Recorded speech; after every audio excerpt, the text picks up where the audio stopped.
Hari ini izinkan saya untuk sharing sebuah firman Tuhan yang simple, gitu ya, firman Tuhan yang sederhana, ya. Semoga ini bisa menjadi bahan perenungan yang baik buat kita semua dalam kita melewati sebuah musim yang unik ini. Siapa di sini yang seperti saya merasakan kita ini sedang melewati sebuah musim yang luar biasa ini, saudara? Ya, angkat tangan coba. Ada? Ada luar biasa ya? Roller coaster ya, saudara ya? Amin. Wah, ini tegang semua, ini kayaknya cuman saya doang yang ngalamin musim yang unik ini ya, hari-hari ini ya. Nah, saya kasih judul ya hari ini itu Things You Can Only See When You Slow Down, gitu ya. Di Korea Selatan, saudara, ada sebuah buku filosofi gitu ya yang sangat terkenal. Penulisnya namanya Henim Sunim, saudara ya. Dia seorang biksu. Ya, saya hari ini nggak akan bahas filosofinya, gitu ya. Tapi saya terinspirasi dari judul buku tersebut, gitu ya. Judul buku tersebut adalah Things You Can Only See When You Slow Down. Saudara percaya nggak apa yang saya tulis di sini ya? Ada hal-hal itu yang kita ini baru bisa lihat di dalam hidup ini, waktu hidup kita ini sedikit lebih lambat. Pada waktu semuanya itu lancar, ya, pada waktu segala sesuatunya berjalan dengan baik, hidup kita itu kayak kita ini lagi jalan naik mobil balap, saudara. Begitu cepat, begitu sibuk, segala sesuatu itu terasa begitu urgent, segala sesuatu itu terasa begitu penting, segala sesuatu itu terasa begitu harus dilakukan, ya, sehingga akhirnya seringkali kita ini nggak punya cukup waktu untuk benar-benar berhenti, berpikir dan mengevaluasi apakah yang kita lakukan ini sudah benar apa belum. Kita ini sedang ngebut dan berlari begitu kencang ke arah yang benar atau ke arah yang keliru. Saudara pernah itu ya, saudara ya?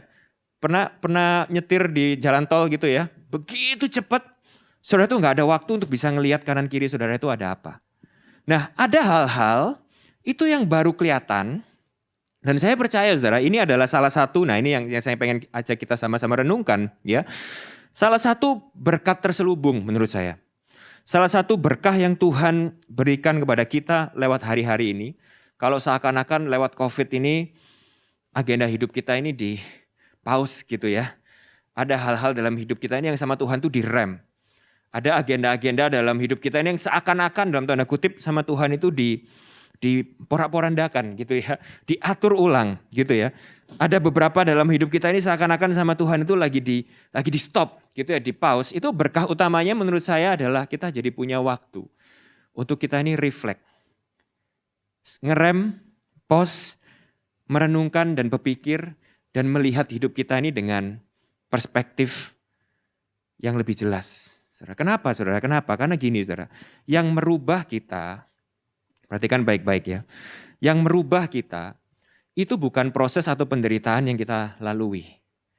Tapi yang merubah kita itu adalah proses atau penderitaan yang kita ini berhasil renungkan. Saya ulangi ya saudara ya, kita ini berubah bukan karena prosesnya. Kita ini bisa aja terus-menerus mengalami proses yang sama, terus-menerus mengalami penderitaan yang sama, tapi nggak berubah-berubah. Bisa, saudara. Bisa.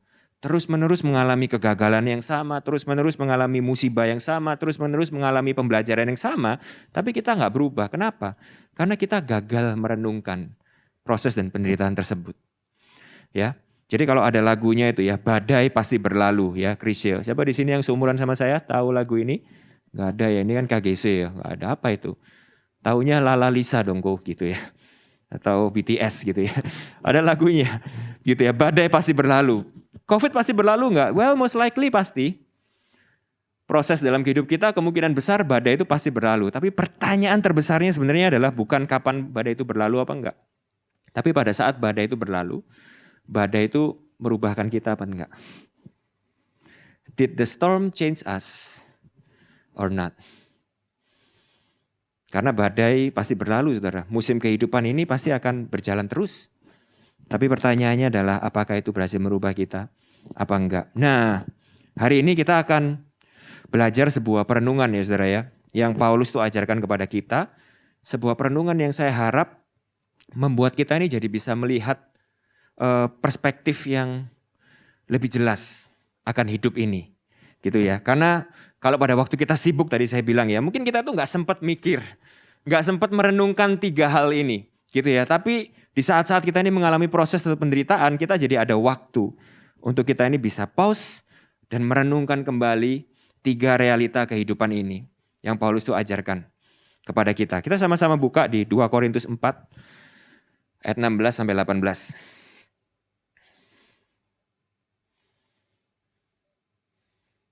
Oke. Oh sorry. Too much ya. 2 Korintus 4 ayat 16 sampai 18. Saya bacakan buat saudara. Sebab itu kami tidak tawar hati, tetapi meskipun manusia lahiriah kami semakin merosot, namun manusia batiniah kami dibaharui dari sehari ke sehari. Ayat 17. Sebab penderitaan ringan yang sekarang ini mengerjakan bagi kami kemuliaan kekal yang melebihi segala-galanya. Jauh lebih besar daripada penderitaan kami. Ayat 18. Sebab kami tidak memperhatikan yang kelihatan, melainkan yang tak kelihatan, karena yang kelihatan adalah sementara, sedangkan yang tak kelihatan adalah kekal. Nah hari ini kita akan belajar 3 hal saudara, 3 realita atau kebenaran tentang hidup. Ya saya ulangi ya, 3 hal ini itu adalah kebenaran tentang hidup. 3 hal ini itu adalah perspektif kehidupan yang nyata, tapi seringkali kita itu lupa pada saat hidup itu begitu lancar. Pada saat hidup itu berjalan begitu baik, kita terlalu sibuk dengan yang kita lakukan, kita itu lupa dalam memikirkan 3 hal ini. Nah Paulus memberitahu kepada kita, saat dia mengalami penderitaan itu, 3 hal ini tuh jadi jelas. Kita jadi punya kesempatan untuk melihat 3 perspektif kehidupan ini dengan lebih clear di dalam kehidupan ini. Apa aja itu? Yang pertama ayat 16 saudara, yang pertama ayat 16, itu mengingatkan kepada kita bahwa dalam hidup ini, itu ada manusia lahiriah dan manusia batiniah. Itu yang di ayat ke-16. Oke? Lalu yang kedua, Paulus tuh ngajak kita melihat tentang realita penderitaan di dalam hidup ini. Bahwa penderitaan saat ini itu adalah sesuatu yang mengerjakan bagi kita untuk kemuliaan kekal yang akan datang. Ayat yang ke-17. Oke? Lalu yang ketiga, Paulus itu mengingatkan kepada kita bahwa di dalam hidup ini ada realita yang kelihatan dan ada realita yang tidak kelihatan. Oke? Jadi kita hari ini akan bahas 3 hal ini ya. Jadi yang pertama, dalam hidup ini kita diingatkan untuk kembali berpikir dan mengingat bahwa hey, hidup kita ini ada yang manusia badani, ada yang manusia batiniah. Mana yang selama ini kita lebih sering fokuskan? Oke? Yang kedua adalah hidup penderitaan ini itu adalah sesuatu yang menyiapkan kita untuk kemuliaan kekal yang akan datang. Oke? Bagaimana kita melihat penderitaan kita saat ini? Apakah kita hopeless, kita frustasi, kita stres, kita merasa ini itu adalah sebuah musibah, Tuhan jahat atau apa? Ini Paulus mengingatkan dan mengajak kita untuk kembali berpikir. Yang ketiga adalah di dalam hidup ini adalah ada sebuah realita itu yang kelihatan dan yang tidak kelihatan. Nah, mana yang seringkali dalam hidup ini tuh kita kejar? Oke? Nah, saya akan bahas nomor 1 dan nomor 3 dulu. Baru nanti saya tutup dengan yang nomor 2. Oke? Jadi kita akan lihat yang pertama dulu ya, manusia lahiriah dan batiniah. Sama yang kelihatan dan gak kelihatan. Lalu yang terakhir saya akan tutup di poin nomor 2. Bahwa penderitaan yang kita alami hari ini, itu adalah sesuatu yang sedang menyiapkan atau mengerjakan sebuah kemuliaan yang kekal bagi kita. Yang akan datang. Nah, harapan saya, ya saya yakin sih, meskipun mungkin saudara nggak ngaku gitu ya, bahwa banyak di tempat ini tuh yang seperti saya mungkin hari ini, sedang mengalami masa-masa sulit. Gitu ya, sebuah masa-masa yang menantang mungkin. COVID ini sebuah situasi yang mungkin kita belum pernah alami sebelumnya gitu ya. Dan harapan saya kita bisa mendapatkan sebuah kekuatan, kita bisa mendapatkan sebuah pengharapan sekaligus perspektif yang benar dalam kita ini menghadapi proses yang kita hadapi. Oke? Sampai di sini masih semangat? Oke? Yang semangat sama-sama bilang selamat sore gitu saudara. Selamat sore, oke masih bangun semuanya ya. Oke, kita bahas yang pertama, oke? Manusia lahiriah dan manusia batiniah. Nah kita sekarang mundur ke pelajaran sekolah minggu sedikit saudara ya. Saudara ingat di kejadian 1 dan kejadian kedua ya. Kejadian 1 dan kejadian 2. Manusia diciptakan pada hari? Oke, mungkin di sini bertobatnya bukan dari kecil ya gitu ya. Jadi banyak yang gak sekolah minggu di sini ya. Bertobatnya pada waktu udah besar semua gitu ya. Jadi gak sempat baca kejadian 1 dan kedua. Oke, manusia diciptakan pada hari ke 6, oke. Nah, kalau saudara ingat di Kejadian 1 ayat 27 sampai 28, itu Tuhan menciptakan manusia pada hari ke-6, dia berfirman seperti ini. Maka marilah kita menciptakan mereka, manusia, yaitu ya laki-laki dan perempuan, seturut gambar dan rupa Allah. Ingat ceritanya ya saudara ya. Lalu Tuhan memberkati mereka, ya beranak cuculah, bertambah banyak, penuhi bumi, dan taklukkanlah semuanya itu. Nah, kalau saudara itu perhatikan lebih teliti, ya lalu saudara itu lanjut, saudara baca di Kejadian 2, ini enggak secara maksudnya enggak secara spesifik, ini artinya kronologis gitu ya, enggak ya. Tapi kalau saudara baca di Kejadian 2, itu penciptaan manusia itu kembali disebutkan di situ. Tapi kali ini di Kejadian kedua itu Tuhan berkata seperti ini, maka pada hari itu Tuhan mengambil manusia itu dari debu dan tanah, lalu menghembuskan nafas hidup kepada mereka, maka jadilah mereka makhluk hidup. Sampai di sini ngikutin saya ya. Jadi manusia itu diciptakan serupa gambar dan rupa Allah. Kejadian 1, 27 sampai 28. Lalu di Kejadian 2 Tuhan berkata manusia itu diambil dari debu dan tanah, dihembuskan nafas hidup, lalu mereka menjadi makhluk hidup. Oke? Nah, kalau saudara itu baca di Kejadian 3, pada waktu manusia itu jatuh dalam dosa, salah satu kutuknya manusia itu adalah apa saudara kalau saudara ingat? Yang kita ini nggak suka itu loh, bekerja. Bekerja keras, oke? Berpeluh-peluh itu semuanya kan berkeluh kesah, bekerja keras, lalu yang perempuan harus sakit melahirkan dan lain-lain sampai akhirnya ditutup dengan apa? Sampai kita ini kembali kepada debu dan tanah. Jadi hari ini kita diingatkan Paulus gini ya saudara ya. Di dalam diri kita, Antoni Pribudi sekarang ini, Hendra Kurniawan sekarang ini, saudara ya, hidup kita ini ada dua bagian. Yang pertama itu adalah manusia badani, manusia lahiriah, yang diciptakan dari debu dan tanah dan akan kembali menjadi debu dan tanah. Dan ada manusia rohani yang diciptakan serupa dan segambar dengan Allah, yang sifatnya itu adalah kekal. Nah, pertanyaan saya gini saudara, di dalam hidup kita, kalau misalnya di dalam hidup kita ini ada dua itu ya, manusia yang sifatnya debu dan tanah, yang ujung-ujungnya nanti mati akan kembali ke debu dan tanah. Lalu ada manusia rohani yang sifatnya itu adalah kekal. Di dalam hidup ini yang paling sering kita perhatikan dan kita habiskan waktu kita itu yang mana saudara? Nah itu yang Paulus tuh ingatkan di sini. Ini adalah hal, kalau hidup kita ini lancar, saya jamin saudara, kita ini pasti tidak akan pernah memikirkan ini.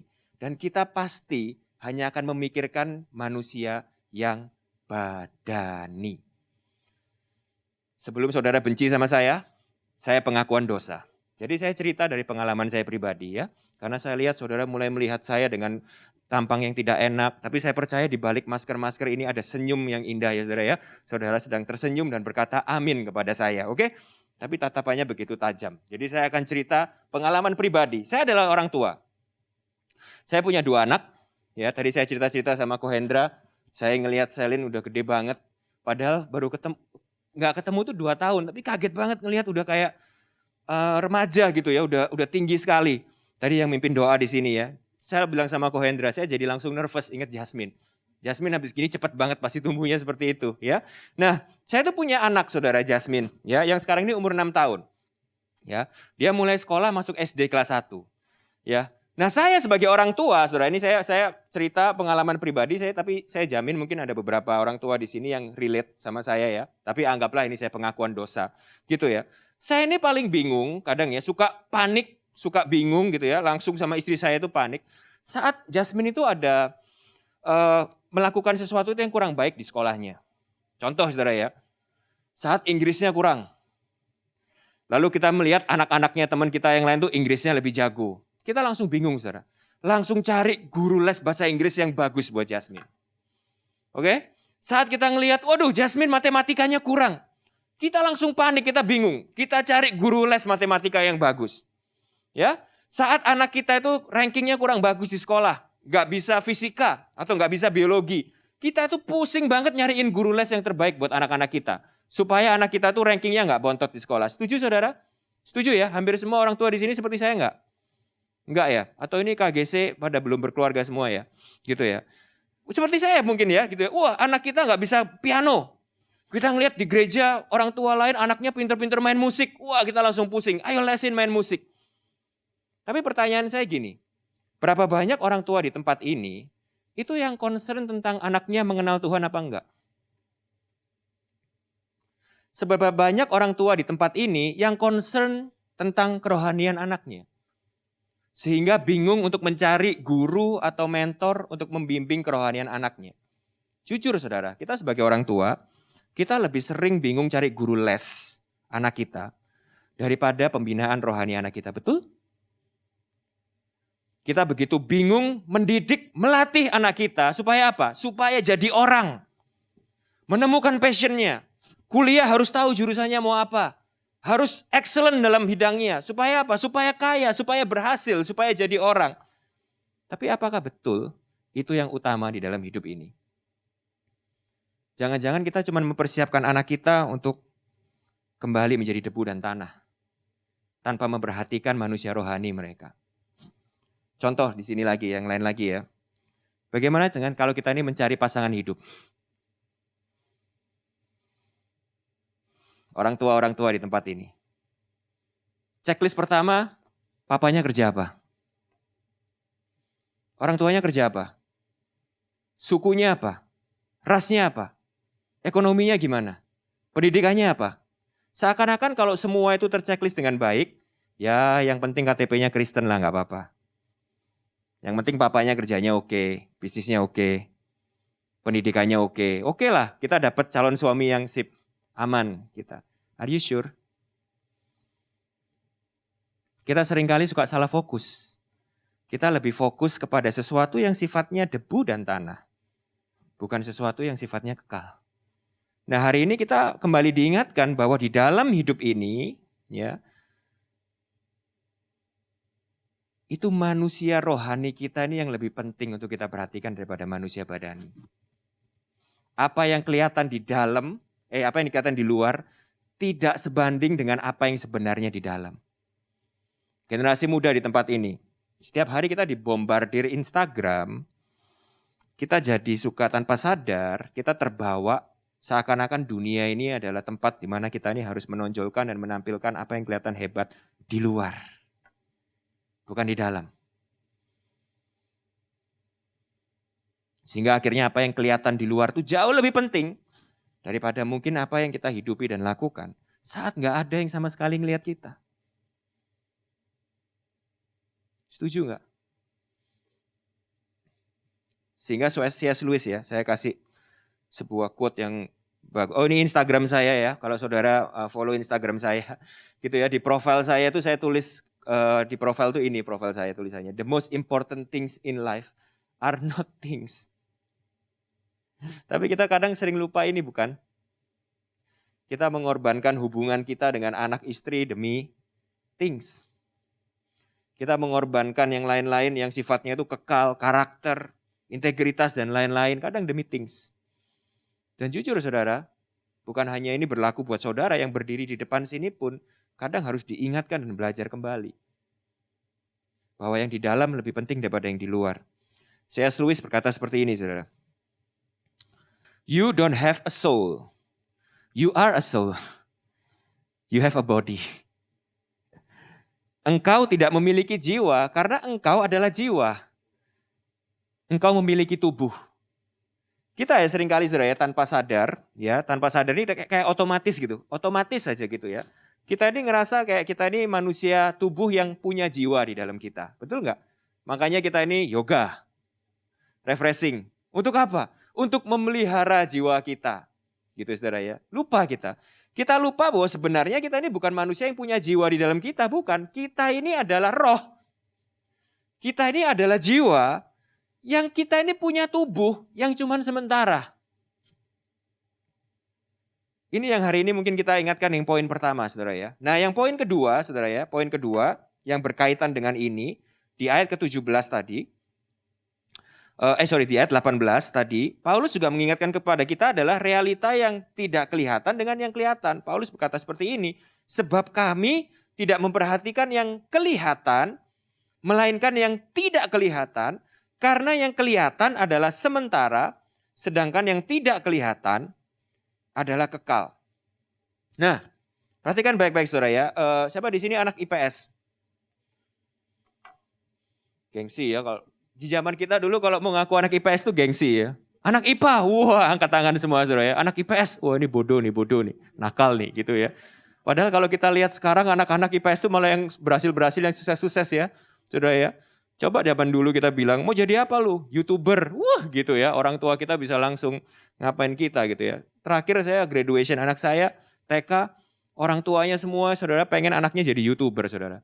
Karena dapat duitnya gampang gitu ya. Oke, nah ini kalau kita belajar IPS saudara ya, sorry saya guyon sedikit.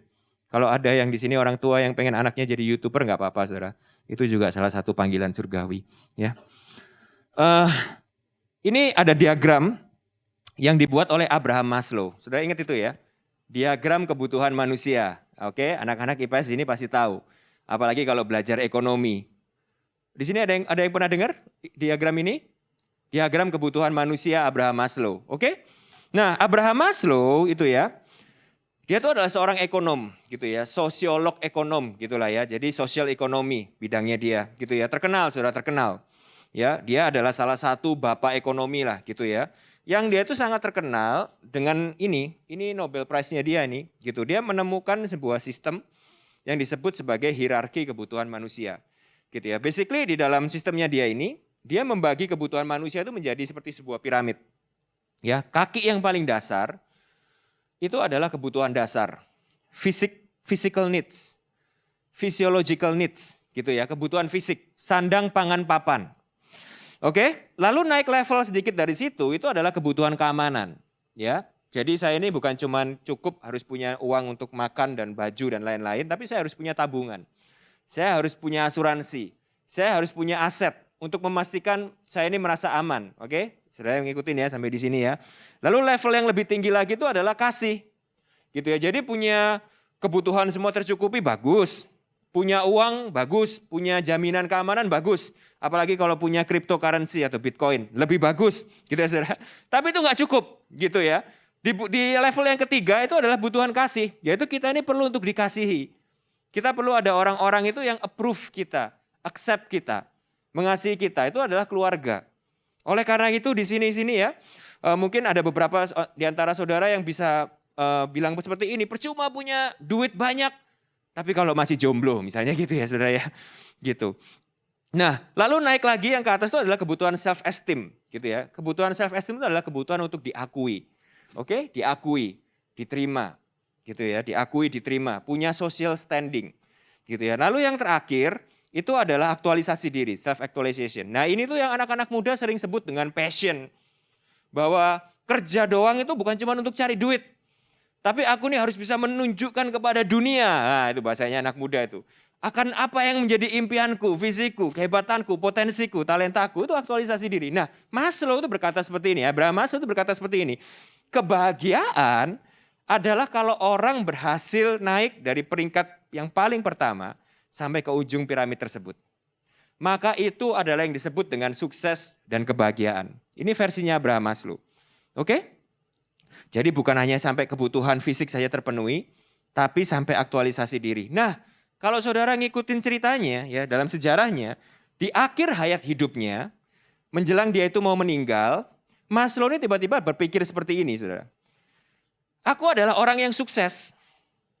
Dalam piramid dan diagram yang aku bikin ini, aku sudah ngalamin semuanya. Aku sudah memenuhi semuanya.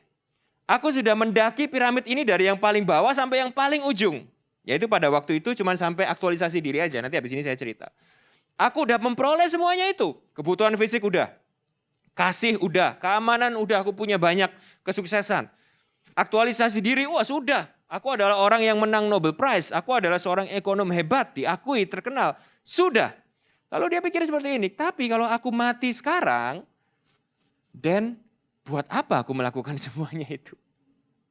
What's the meaning of it? Dia masih tetap ngerasa kosong, dia masih tetap merasa oke. So what? What's next?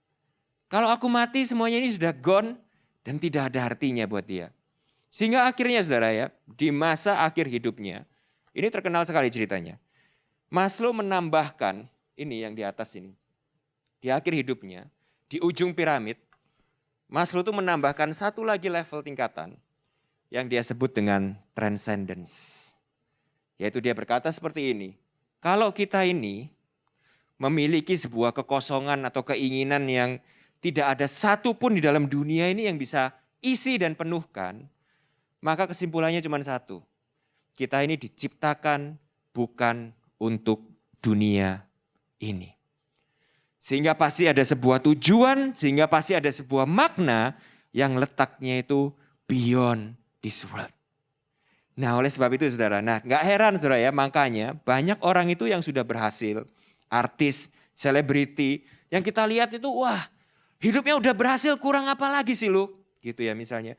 Udah punya ketenaran, udah punya semuanya, tapi tiba-tiba bisa jatuh di dalam obat. Tapi tiba-tiba bisa bunuh diri. Tapi masih bisa merasa stres, frustasi, depresi. Kenapa saudara? Karena yang haus adalah jiwa mereka. Tapi mereka berusaha mengisinya dengan debu dan tanah. Bukan berarti saya bilang gini ya saudara ya. Bukan berarti saya bilang bahwa kita tidak usah bekerja dengan sungguh-sungguh. Atau kita nggak boleh ingin kaya, bukan. Tetapi gini saudara, mengerti kebenaran ini membuat kita ini memiliki why dan how yang berbeda dalam kita ini mengerjakan hidup ini. Saudara tahu cari duit itu sekarang gampang? Gampang saudara, kalau kita ngelihat ya anak-anak muda ya, adik-adik kita itu ya, cuman bondo laptop aja bisa main robot dan auto profit, dan dari saham itu mereka bisa dapat uang luar biasa banyak. Tapi saya kasih tahu saudara, kalau saudara tapi melakukan itu, tanpa saudara itu punya why dan how yang benar, semua uang itu tidak akan ada artinya buat saudara. Tidak akan bisa memuaskan saudara, dan malah mungkin bisa merusak saudara. Nah selain itu saudara, saya akan cepat aja, saya minta waktu 10 menit.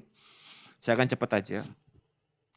COVID, ya kita menghadapi COVID ini, kita luar biasa saudara ya.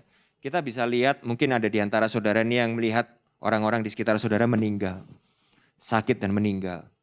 Atau mungkin ada saudara itu melihat atau mungkin merasakan ya usaha atau bisnis yang kita bangun bertahun-tahun.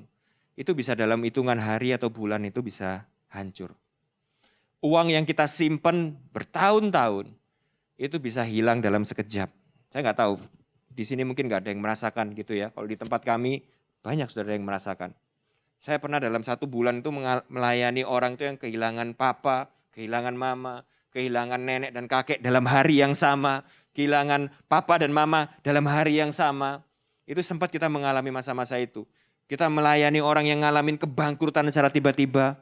Apalagi yang bekerja di bidang perhotelan, di bidang pariwisata, itu yang tiba-tiba bisnisnya itu yang dari tadinya begitu tinggi, tiba-tiba seketika itu juga hancur. Saya nggak bahas itu semua dengan detail. Saya percaya ini sebuah proses yang mungkin kalau saudara alami ini adalah proses yang berat. Tapi apa sih yang sebenarnya itu tuh sedang ajarkan kepada kita? Dan apa sih yang sebenarnya COVID ini sedang ingatkan kepada kita? Saya percaya ini saudara. Saya percaya ini sedang menunjukkan kepada kita dan mengingatkan kepada kita bahwa segala sesuatu di dunia ini yang bisa kita lihat sifatnya adalah sementara. Kita nggak mati umur 20, kita mati umur 30. Kita nggak mati umur 30, kita mati umur 40 saudara. Nggak 40, 50, nggak 60, 70, 80, mentok 90, mentok 100. Orang paling tua yang saya lihat 110. But at the end of the day we're gonna die. Kita mau cari uang berapa lama pun kita udah lihat dalam COVID ini ya, dalam sekejap itu semua uang bisa hilang. Kita bisa lihat sesuatu yang dibangun dengan tangan manusia, itu bisa sesuatu dengan sekejap aja itu hilang. Apa yang mengingatkan kepada kita? Dan semuanya itu just dust, a peck of dust in the universe. Bahwa semuanya itu cuma sementara. Semuanya itu tidak permanen. Semua itu hilang. This is not the end, this is not our best life now. Dan bahwa di dalam dunia ini kita ini sedang groaning, apa itu bahasanya groaning ya. Kita ini sedang meronta, menunggu sesuatu itu yang jauh lebih mulia dan lebih permanen daripada sekarang ini. Itu kita nggak bisa pungkiri. Dan COVID itu mengingatkan kepada kita itu. Francis Chan pernah bilang seperti ini ya, quote-nya ya. The biggest tragedy in life, gitu ya, tragedi terbesar di dalam hidup ini, itu bukan kegagalan. Melainkan keberhasilan dalam mengejar sesuatu yang sama sekali tidak berarti pada akhirnya. Saya ulangin ya. Francis Chan pernah bilang seperti ini, bahwa tragedi terbesar dalam hidup ini itu bukan kegagalan. Begitu banyak orang ini takut sama kegagalan. Tapi saudara tahu tragedi yang lebih besar lagi? Keberhasilan dalam mengejar sesuatu yang ternyata sama sekali tidak ada artinya pada akhirnya. Dan itu yang COVID ini sedang ingatkan kepada kita. Bahwa yang kelihatan itu sifatnya adalah sementara. Dan yang tidak kelihatan sifatnya kekal. Nah, pertanyaan yang kedua. Pada waktu semuanya lancar, sebelum ada COVID ini, kita pakai waktu, hidup, tenaga kita untuk mengejar yang mana? Kita mengejar sesuatu yang fana, kita mengejar sesuatu yang habis, atau kita mengejar sesuatu yang kekal. It's good to take a pause and evaluate and reflect. Dan pertanyakan ini sama diri kita. Saya tutup dengan yang terakhir, poin saya yang terakhir ya. Yang terakhir saudara. Ayat 17 berkata seperti ini, sebab penderitaan ringan saat ini mengerjakan bagi kita kemuliaan yang melebihi segala-galanya. Jauh lebih besar daripada penderitaan kami. Saya tutup dengan quote ini. God is too good to be unkind and too wise to be mistaken. When we cannot trace his hand, we can always trust his heart. Saya ulangi dalam bahasa Indonesia ya. Tuhan itu terlalu baik untuk berbuat jahat. Dan dia terlalu bijak untuk berbuat salah. Saat kita tidak bisa mengerti pekerjaan tangannya, kita selalu bisa mempercayai isi hatinya.